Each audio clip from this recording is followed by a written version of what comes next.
दीपेंद्र जी, हनुमान जी महाराज की तरफ मुंह करो आप और उनसे बोलिए कि हम ये पूछना चाहते हैं जो भी आपके मन में प्रश्न हो। ठीक है, जिस प्रश्न को आप पूछ सको। ठीक है, ठीक है, उस प्रश्न का जवाब आपको हनुमान जी उसमें लिखेंगे। कुलश्रेष्ठ जी हनुमान जी महाराज से ये प्रार्थना कर रहे हैं और अभी इन्होंने अपना प्रश्न मन में रखा है। इन्होंने हमें कोई प्रश्न बताया है क्या? आपने दीपेंद्र जी बताया था कुछ प्रश्न मुझे बताया है? नहीं बताया ना। अब हम कहेंगे हनुमान जी महाराज से अपना प्रश्न बोलो। अभी आपने कुछ इसमें लिखा है? और नहीं, इसमें तो केवल नाम लिखा है। वो तो लिखा है बस, कुछ और भी लिखा था इन्होंने दीपेंद्र? नहीं, कुछ नहीं लिखा, केवल नाम है वो। देखो उसमें कुछ मार्गदर्शन आया है क्या? आप देखिए।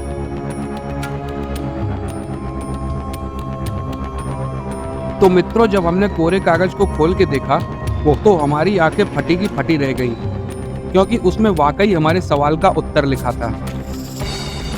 और मैं तो आपसे भी कहूँगा कि आप, ये तो एक डेमो होता है ना, वो है। आप आगे हनुमान जी महाराज से प्रत्यक्ष बात भी करेंगे यदि आप चाहेंगे, लेकिन आपकी आस्था वैसी होनी चाहिए। नमस्कार दोस्तों, स्वागत है आप सभी का एक बार फिर मेरे YouTube चैनल पर। तो दोस्तों, हमारे धार्मिक ग्रंथों के अनुसार हनुमान जी अजर अमर हैं और वे कहीं ना कहीं किसी न किसी रूप में अपनी मौजूदगी का एहसास कराते रहते हैं। ग्वालियर में एक ऐसा ही दिव्य दरबार है जहाँ के महाराज जी के द्वारा यह दावा किया जाता है कि आपके मन के सवालों के उत्तर बिना किसी पेन के, बिना किसी स्याही के हनुमान जी स्वयं लिखते हैं। तो मित्रों, आइए आपको लेकर चलते हैं उसी दिव्य दरबार में और साथ ही जानेंगे कि महाराज जी के दावों में कितनी सच्चाई है। तो आइए फिर शुरू करते हैं।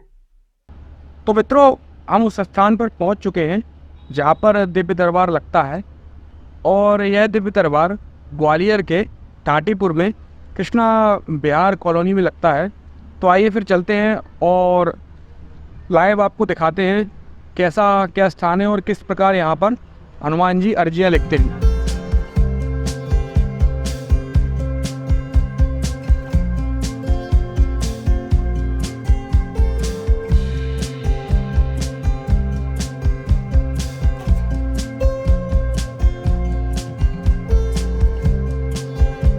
तो मित्रों, दरबार के अंदर जाते ही हम अपनी बारी का इंतजार करने लगे और जब हमारी बारी आई तो हमने अपने दोस्त की अर्जी हनुमान जी के सामने लगवाई। जैसे ये कागज है, ठीक है ना, इस कागज में हम दोनों साइड आपको, क्योंकि आप जब दोनों साइड कुछ लिखोगे, अपनी राइटिंग जानते हो, हाँ, आपके दोनों साइड लिखवाएंगे भी इसमें हम आपसे। ठीक है, आपसे जो आप लिखना चाहो वो लिख देना। ओके, ठीक है, ब्लैंक है इसमें, आप लिखोगे और उसके बाद जो प्रश्न सोचोगे उसका जवाब दिलवाएंगे। हम अपने आप से नहीं देंगे, जवाब भी आपका ही होगा। तो मित्रों, अर्जी लगाने के लिए हमें जो पर्चा दिया गया था उसे हमने अच्छी तरह से देखा। वह पूरी तरह से कोरा था और उसमें कोई केमिकल भी नहीं लगा था। दीपेंद्र जी, आपसे हम कहेंगे आप अपना नाम, ठीक है, क्या लिखते हो? दीपेंद्र, यहाँ नाम लिखते हैं, इधर इधर।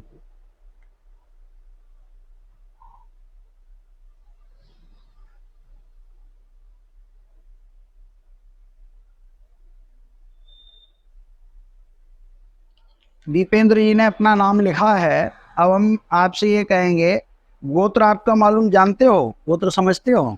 क्या लिखते हो? लिटोरिया, यहाँ लिखते।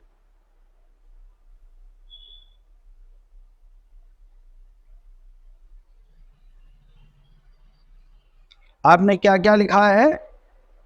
लिठौरिया, गोत्र अपना, और क्या लिखा है? नाम।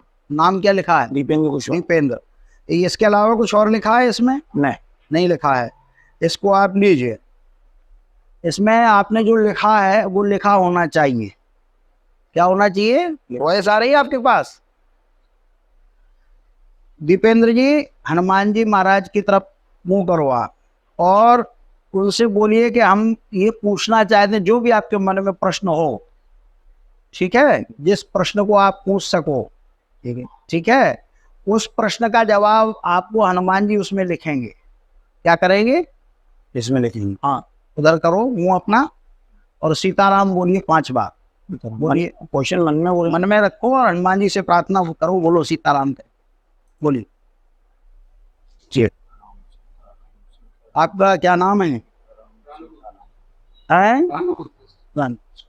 कुलश्रेष्ठ जी, हनुमान जी महाराज से ये प्रार्थना कर रहे हैं और अभी इन्होंने अपना प्रश्न मन में रखा है। इन्होंने हमें कोई प्रश्न बताया है क्या? आपने दीपेंद्र जी बताया था कुछ प्रश्न, मुझे बताया है? नहीं। नहीं बताया ना। अब हम कहेंगे हनुमान जी महाराज से अपना प्रश्न बोलो, ठीक है? और 5 बार मन में सीताराम का आप ध्यान करिए अंबिका, ठीक है? दो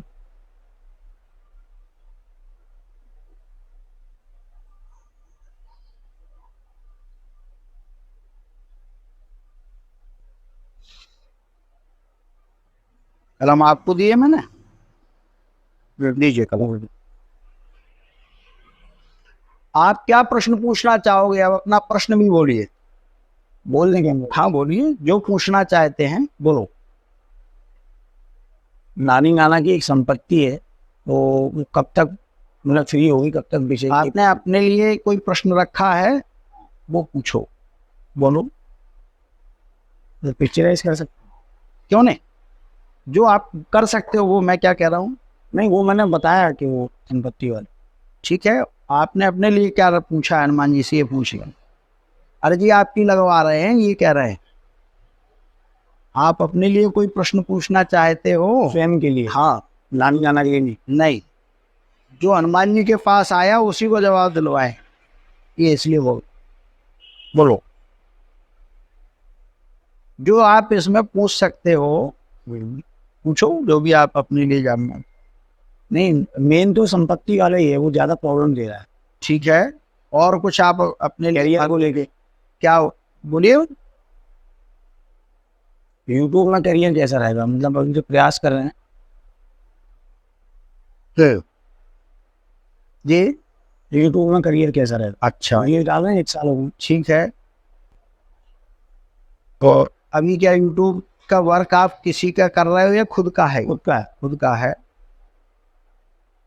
हनुमान जी महाराज से ये पूछो कि ये ठीक है आपके लिए या नहीं है, या और क्या करना चाहिए, ये कह रहे हैं। हाँ ठीक है।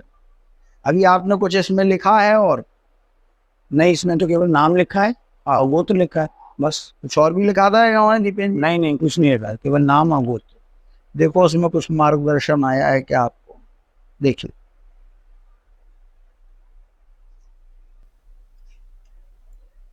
तो मित्रों, जब हमने कोरे कागज को खोल के देखा तो हमारी आंखें फटी की फटी रह गई, क्योंकि उसमें वाकई हमारे सवाल का उत्तर लिखा था। तो महाराज जी, जैसा आप कह रहे थे कि यहाँ पर स्वयं हनुमान जी लिखते हैं अपनी समस्याओं का हल, हमने देखा भी परिचय में। तो महाराज जी, क्या जान सकते हैं कि किस प्रकार संभव हो पाया आपके जीवन में? देखिए, हम अपने व्यक्तिगत जीवन की यदि बात कहें, आध्यात्मिक कुछ चिंतन होते हैं जिसमें हम और आप जैसे अभी बैठे हैं, हम भगवान को भी जब स्मरण करते हैं तो ऐसे ही महसूस करते हैं। बशर्ते होना ये चाहिए कि आप भगवान के प्रति कितने आस्थावान हैं, आपका कितना विश्वास, कितना समर्पण है। जब हम और आप भगवान के नज़दीक होते हैं, उन्हें स्मरण करते हैं, तो वो हर बात को सुनते हैं, करते हैं। मैंने अपने जीवन में तो प्रत्यक्ष कई अनुभूतियाँ आए दिन करता हूँ, बचपन से लेकर के, और इस दिशा में आने का मेरा कारण भी यही रहा।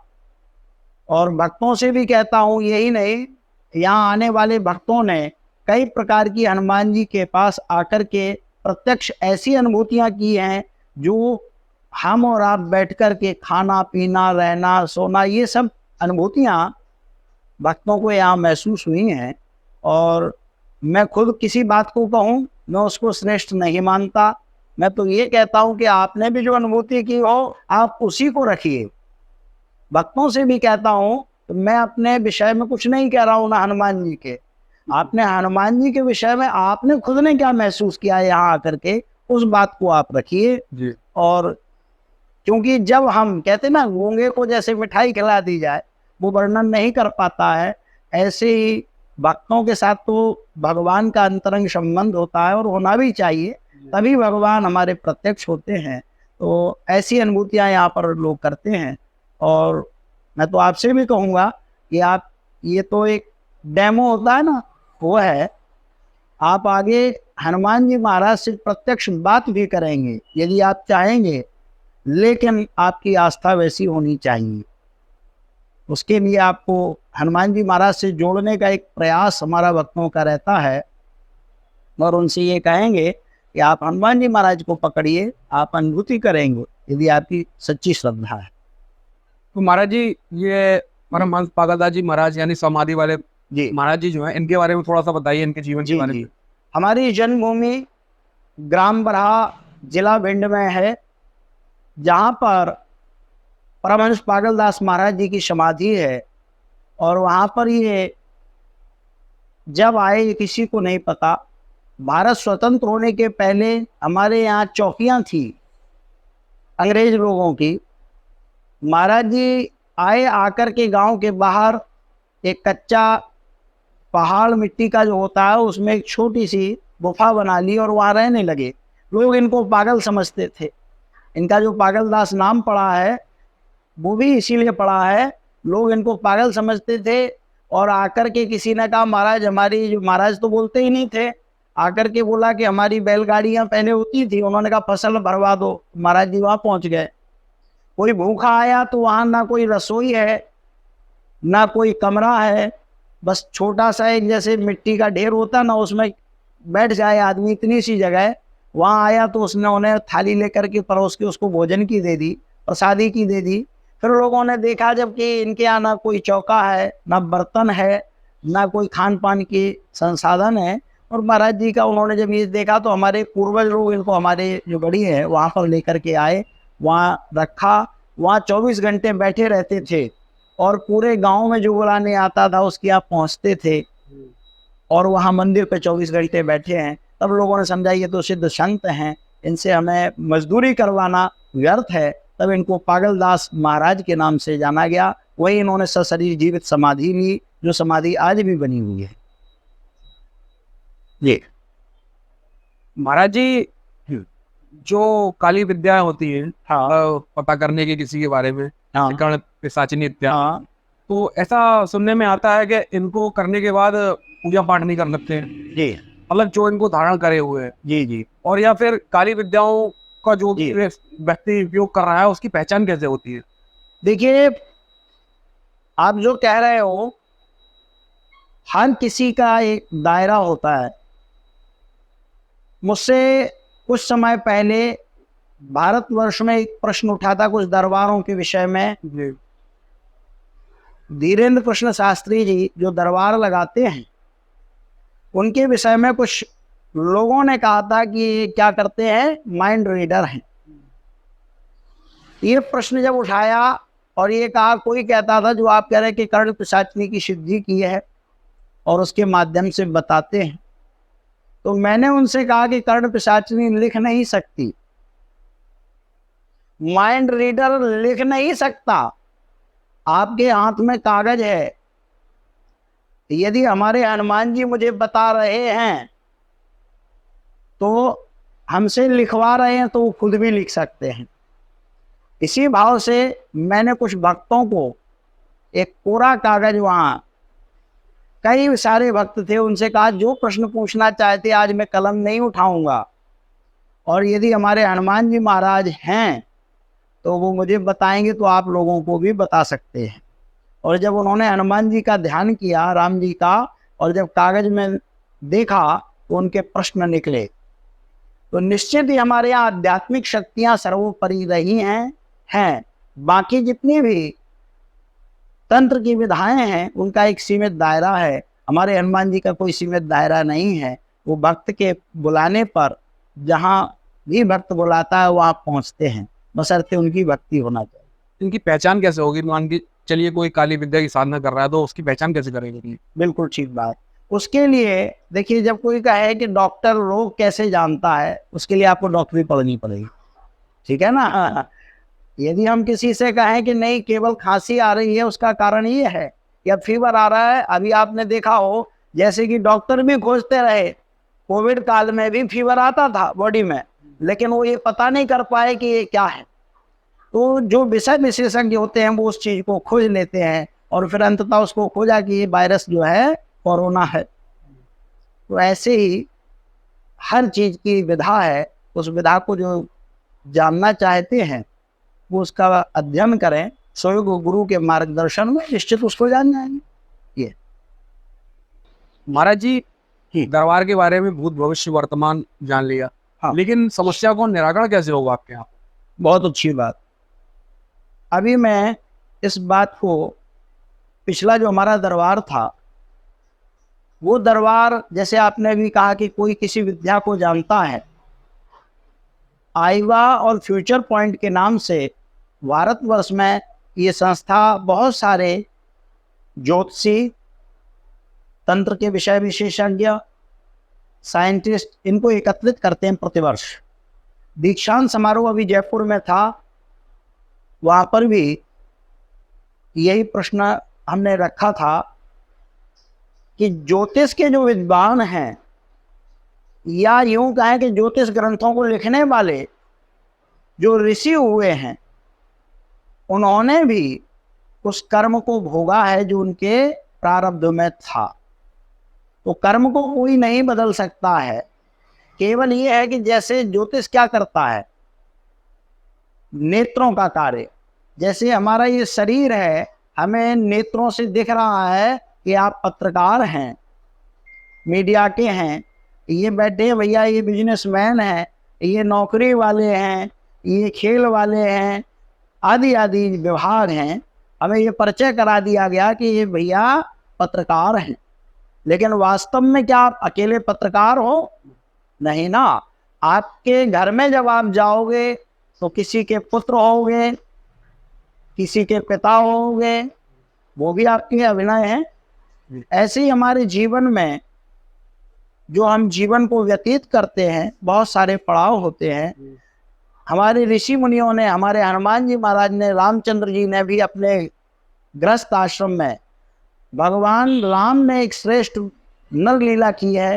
राम को इसीलिए धर्म का विग्रह कहा जाता है, और उन्होंने ये बताया है कि हम जीवन को कैसे जिएं।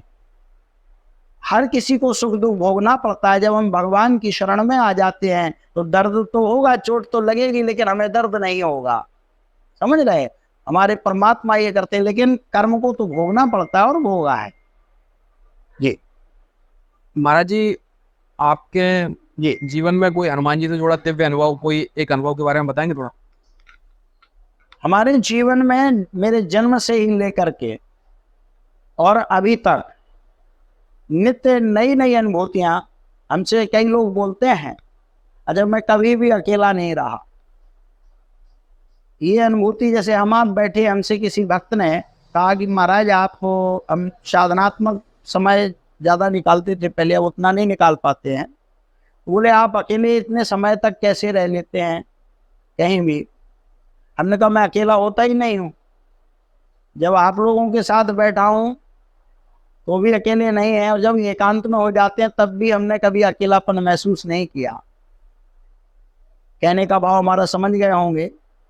तो हम तो, जो हमारी जन्मभूमि हमारे पागलदास महाराज जी का स्थान है, वहाँ आप भी पहुँचेंगे। वहाँ बचपन से ही मैंने ऐसे चमत्कार देखे। साधुओं से बंध के लोग हमारे यहाँ आते हैं। पूर्णमासी को कम से कम 1000-2000 पागल जो साधुओं से बंध के आते थे, और उनकी सांकरें वहाँ खोल दी जाती थी। और आज भी वहाँ ऐसा देखने को आपको मिलेगा, वो लोग सब स्वस्थ जाते थे। तो हम तो चमत्कार ये देखते ही रहे। अब चमत्कार हमारे लिए चमत्कार नहीं रहे, केवल हनुमान जी ही एक चमत्कार हैं, तो वही आगे भी रहे, यही उनसे निवेदन भी करते हैं, प्रार्थना करते हैं। महाराज जी, दिव्य दरबार की टाइमिंग क्या है? मतलब जो भी लोग आना चाहें जी, उनके लिए। मोस्टली यहाँ शनिवार को शाम को 7 बजे से, और मंगलवार को सायंकाल 7 बजे से, और उस प्रातः है शनिवार मंगलवार का जब मन होता है, ग्वालियर हम होते हैं, तब हम हनुमान जी महाराज के पास यहाँ उपस्थित होते हैं और भक्तों को लाभ मिलता है शनिवार मंगलवार। और जैसे महाराज जी किसी को बाहर करवाना है या प्रोग्राम, तो उसके लिए वो पूर्व में संपर्क करके दरबार का समय रख सकते हैं, है ना। भारतवर्ष में कई जगह, क्योंकि हमने ये सोचा है और देखा है कि आध्यात्मिक जीवन को ज़्यादा से ज़्यादा व्यतीत करें, ऐसा हमारा खुद का भी अनुभव है। और हनुमान जी महाराज ये सब करते हैं, तो मैं तो केवल उनसे एक जोड़ने की कड़ी हूँ और भक्तों से यही कहता हूँ कि हनुमान जी महाराज को पकड़ो, उनकी अनुभूति करो, है ना। चलिए, समय देने के लिए बहुत बहुत धन्यवाद महाराज जी। जय जय जय श्री सीताराम।